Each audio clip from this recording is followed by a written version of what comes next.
আজ প্রাণীর স্বামী কি গিফট করলো, এছাড়াও আজকের দুপুরে হাজব্যান্ডের পছন্দের কি খাবার রান্না করলাম, তাই সবই আজকে তোমাদের মাঝে শেয়ার করব। তো আসসালামু আলাইকুম, হ্যালো এভরিওয়ান, কেমন আছো সবাই? আল্লাহর অশেষ রহমতে নিশ্চয়ই ভালো আছো, সুস্থ আছো, আমরাও ভালো আছি আলহামদুলিল্লাহ। ওয়েলকাম করছি ডেইলি একটি নতুন ব্লগে। বিসমিল্লাহির রহমানির রহিম। এই যে মজাদার ডালের বড়া ভাজা দিয়ে আজকে ব্লগটা শুরু করলাম। তো ভিডিওটি কিন্তু তোমরা অবশ্যই সম্পূর্ণ ভিডিওটি দেখো আর স্কিপ করবে না, আর অবশ্যই কিন্তু তোমাদের মূল্যবান লাইকটা দিয়ে সম্পূর্ণ ভিডিওটি দেখবে, কারণ তোমাদের মূল্যবান লাইকের কারণেই কিন্তু আমার ভিডিওটা অন্যদের কাছে শেয়ার করতে সাহায্য করে। তো অলরেডি যারা এই কাজটি করে দিয়েছো তাদের জানাই অসংখ্য ধন্যবাদ। তো আরাফের জন্য প্রথমে কয়েকটা একটু মরিচ কম দিয়ে ভেজে নিয়েছি, আর এখন আমাদের জন্য ভেজে নিচ্ছি। আর আমাদের সবারই কিন্তু খুবই পছন্দের খাবার এটা। আর সকালে গরম গরম ভাত রান্না করেছি, এছাড়াও আজকে অল্প অল্প করে অনেক কিছুই রান্না করেছি, যার কারণে সব কিছুই রেডি করে নিয়ে তারপরে খাবারটা খাবো। তো এর আগেই খেতে চাচ্ছিলাম, তো আম্মু বলছিল সব কিছু গুছিয়ে নিয়ে তারপরে খাই, কারণ খাবার খেলে আর কাজ করতে ইচ্ছে করে না, আর এমনিতে ভাত খেলে কিন্তু অনেকটাই আলসেমো লাগে। তো এই যে দেখো আলু ভর্তা আর বেগুন ভর্তা বানিয়ে নিয়েছি, আর ডালের বড়া। তো এটা দিয়েই সকালের খাবারটা খাবো। ডালের বড়াটা হলে আর কিছুই চাই না। এদিকে দেখো এই যে আরাফের তরকারিটাও রান্না করে নিয়েছি, আর এদিকে যে ছোট মাছগুলো আম্মু কলা পাতায় খেতে চেয়েছিল, যে পাতুরি করে যেটা, কিন্তু কলা পাতা আসলে আনা কোথাও থেকে ওইভাবে পসিবল হয়নি। গ্রামে থাকলে সম্ভব হতো। তো অনেক দিন যাবতীয় আম্মু কলা পাতায় খেতে চাচ্ছিল, কিন্তু কলা পাতা কোথাও থেকে ওইভাবে সংগ্রহ করতে পারিনি, যেহেতু আমরা এখানে আমাদের ওইভাবে আত্মীয় স্বজন কেউই নেই, আর আমরাও ভাড়া বাসায় থাকি। তো যাই হোক, আর কি করা। তো কলা পাতায় যেভাবে মাছগুলো সব মশলা মাখিয়ে নেয় হাতে, তো সেইভাবে কিন্তু সব কিছু ধনিয়া পাতা, টমেটো, কাঁচামরিচ, আদা রসুন, হলুদের গুঁড়ো, মরিচের গুঁড়ো, লবণ, পেঁয়াজটা একটু বেশি করেই দিতে হয়, দিয়ে তেল দিয়ে ভালো করে মাখিয়ে এই যে আবার বেশ কিছুটা তেল দিয়ে কিন্তু এই যে এভাবে একটা কড়াইতে সুন্দর করে ঢেকে বসিয়ে দিয়েছে। আর মাছটা হতে হতে আমরা খাবারটা খেয়ে নিব। দেখো কালো জিরার ভর্তা, এছাড়াও সবজি তরকারি আছে, মরিচ ভর্তা, ডালের বড়া আর বেগুন ভর্তা দিয়ে খুব মজা করে সকালের খাবারটা খেয়েছি।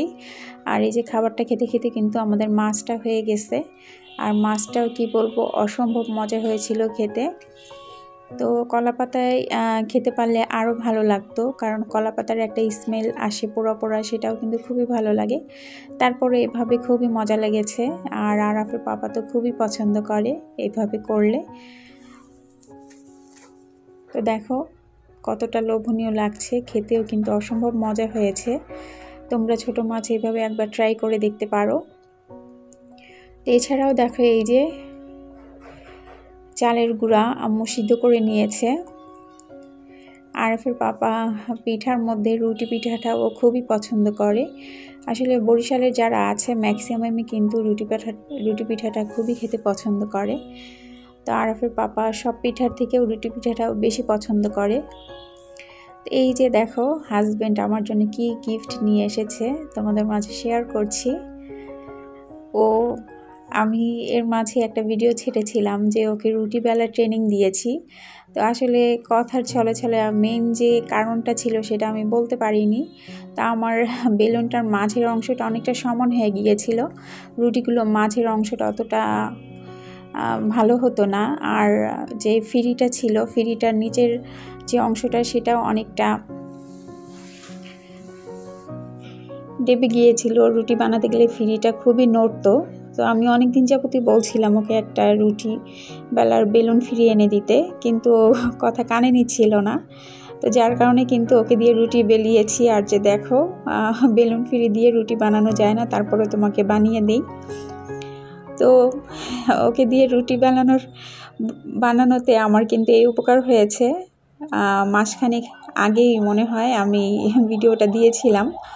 তো পরে কিন্তু দেখো সেগুন কাঠের এই যে বেলুনটা আর ফিরিটাও কিন্তু সেগুন আর কি বলে রেন্ডি কাঠের মিলানো, আর অসম্ভব পছন্দ হয়েছে। আমি ওর হাতে প্রথমে দেখে ভেবেছিলাম যে এটা হয়তো বা শো পিস হবে। তো যেহেতু হাজব্যান্ড খুবই পছন্দের একটা জিনিস এনে দিয়েছে, আর আমরা মেয়েরা কিন্তু অল্পতেই অনেক বেশি খুশি হয়ে যাই। আর কেন যেন এখন আর সাজুগুজু জিনিস, জামা কাপড় ওগুলোতে বেশি খুশি হতে পারি না। তবে সংসারের জন্য কিছু একটা করতে পারলে তাতেই মনে হয় অসম্ভব ভালো লাগে। তো যার কারণে ভাবলাম যে যেহেতু নতুন বেলুন ফিরিয়ে এনে দিয়েছে, তার পছন্দের পিঠাটা বানিয়ে দেই। আর আম্মু যেহেতু আছে, আরাফকে নিয়ে আসলে ওইভাবে চালের যে রুটিটা ওইটা বানানো হয় না, যার কারণে ভাবলাম আম্মু আছে তোকে রুটিটা বানিয়ে নিই। অল্প পরিমাণেই নিয়েছি, বেশি পরিমাণে নেইনি। আর আমাদের বরিশালের অঞ্চলে কিন্তু এইভাবে এই যে প্যারা কেটে নেয় সুতা দিয়ে, তারপরে কিন্তু রুটিগুলো বানিয়ে নেয়। তো তোমরা কিন্তু অবশ্যই কমেন্টস করে জানাবে বেলুন ফিরিটা কেমন হয়েছে। তো যখন কিন্তু দোকানে নাকি বেলুন ফিরির কাজ চলছিল, অনেকে এসেই বেলুন ফিরিটা নিতে চাচ্ছিল বা অর্ডার করেছে, কিন্তু যে মিস্ত্রি বানিয়ে দিয়েছে উনি নাকি আর নেয়নি। এই এক পিসই আমাদের মনের মতো করে বানিয়ে দিয়েছে, আর খুবই কিন্তু টেকসই, অনেক বছর যাবে।